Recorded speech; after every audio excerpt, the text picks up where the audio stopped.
دیکھا ہوگا جس کی جڑ ذرا کمزور ہو، خشک تنا ہو، تو وہ درخت آپ نے دیکھا ہوگا نہ اس پر کوئی پتا ہوتا ہے، نہ کوئی پھل لگا ہوتا ہے، نہ وہ لوگوں کو کوئی استفادہ دے سکتا ہے۔ تو کیا خیال ہے آپ کا، اس کی کتنی تقریب ہوگی، کتنا آپ اس کا احترام کرتے ہوں گے، یا کتنی اس کی رسپیکٹ یا کتنی اس کی ویلیو ہوگی آپ کی نظر میں؟ زیرو۔ اور ایک طرف آپ دیکھیں کہ جس کی جڑ مضبوط ہو اور سر سبز و شاداب ہو، پھل بھی لگا ہو، اور وہ جو پھل ہے وہ بھی میٹھا ہو، اور وہ آپ کو فیضیاب بھی کرے، تو کیا خیال ہے اس کی ویلیو کیا ہوگی؟ ایک طرف زیرو ویلیو، کیوں؟ کیونکہ اس کی جڑ مضبوط نہیں ہے۔ اور جسے پھل لگا ہوا ہے، جو سر سبز و شاداب ہے، اس کی جڑ بڑی مضبوط ہے، اس کی روٹس مضبوط ہے۔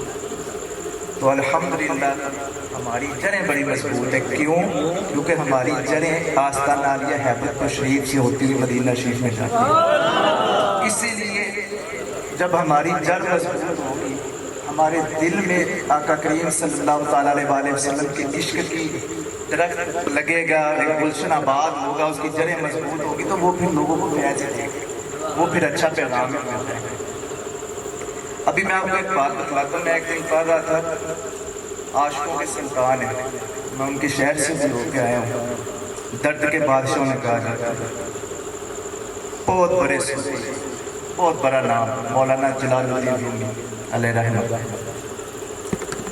آپ نے نا ایک عقائد ایک نقطہ بیان کیا، یا علماء بھی موجود ہیں، آپ لوگوں نے نماز پڑھنی ہو، وضو کیا ہو، تو آپ لوگ دیکھتے ہیں اگر کٹ لگ جائے، خون نکل آئے، وضو ٹوٹ جاتا ہے، اسی طرح ہی ہے نا؟ کیوں؟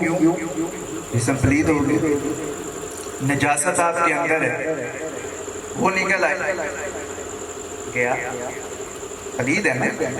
آپ نے اکثر لوگوں کو سنا ہوگا، لوگ کہتے ہیں کہ یار نماز کیوں نہیں پڑھی، کپڑے پلید تھے۔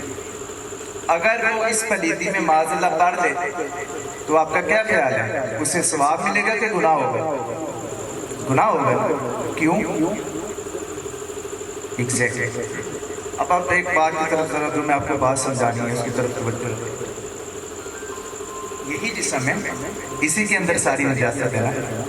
جب وہ باہر نکل آئے تو وہی نماز، وہی روزہ، وہی حج، وہی عمرہ قبول نہیں، بلکہ الٹا گناہ ہے اگر آپ نجس ہو کے کوئی عبادت کریں، اور اگر وہ اندر رہے تو وہ آپ کو ثواب دیتے ہیں، وہ اجر کا باعث ہے۔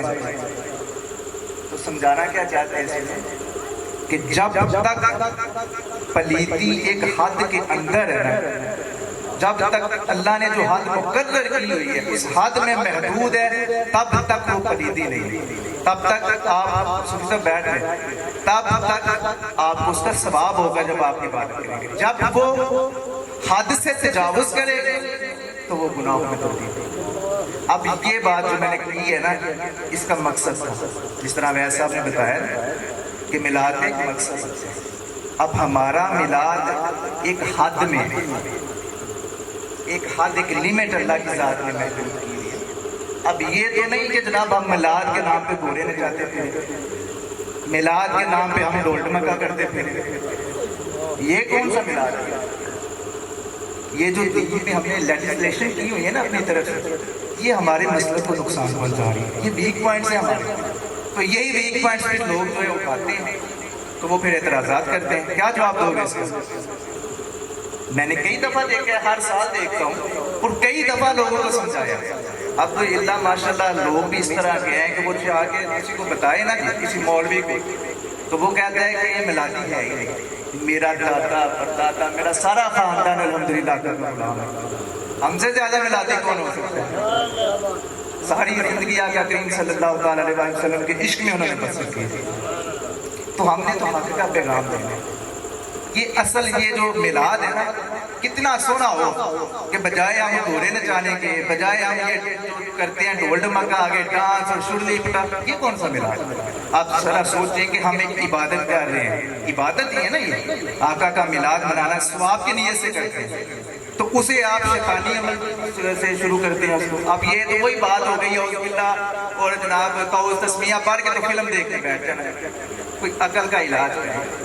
یہ پیغام میرا سارے علماء اپنے خطبوں میں بھی صبح دیجیے کہ ہم نے میلاد کس طرح منایا. ہم نے درود و سلام کی کثرت کرنی. ہمارا میلاد یہ ہے, ہمیں یہ پیغام ملا. ہم نے نماز پڑھ دی. میں نے اکثر دیکھا ہے, میرا ظاہر رابطہ ہی اب لوگوں کے ساتھ ہے, سارا دن لوگوں کے مسائل سنتا ہوں, تو لوگ ایسے ایسے میلادی میں نے دیکھے ہیں کہ جو میلاد الحمدللہ ہمارا میلاد دیکھیں جا کے حبت الشریف یہ جلوس ہونے, ہم نے بھی جلوس کرنا ہے, لیکن الحمدللہ ہمارے جلوس میں اللہ کی صدائیں بلند ہوتی ہیں, کلمہ طیبہ کی صدائیں بلند ہوتی ہیں, درود و سلام کی صدائیں آئیں گی. آپ وہاں پہ جو کوئی آئے گا تو انشاءاللہ اس کا دل روشن ہوگا. اس طرح کا جلوس ہونا چاہیے کہ آپ کے سینے روشن ہو جائیں.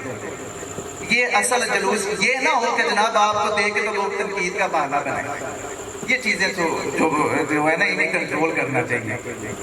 میں کیا بات کر رہا تھا, لوگ آتے ہیں ہمارے پاس بڑے بڑے تو میں نے اکثر دیکھا ہے جو سب سے زیادہ نعرہ وہ اکثر والدین کا.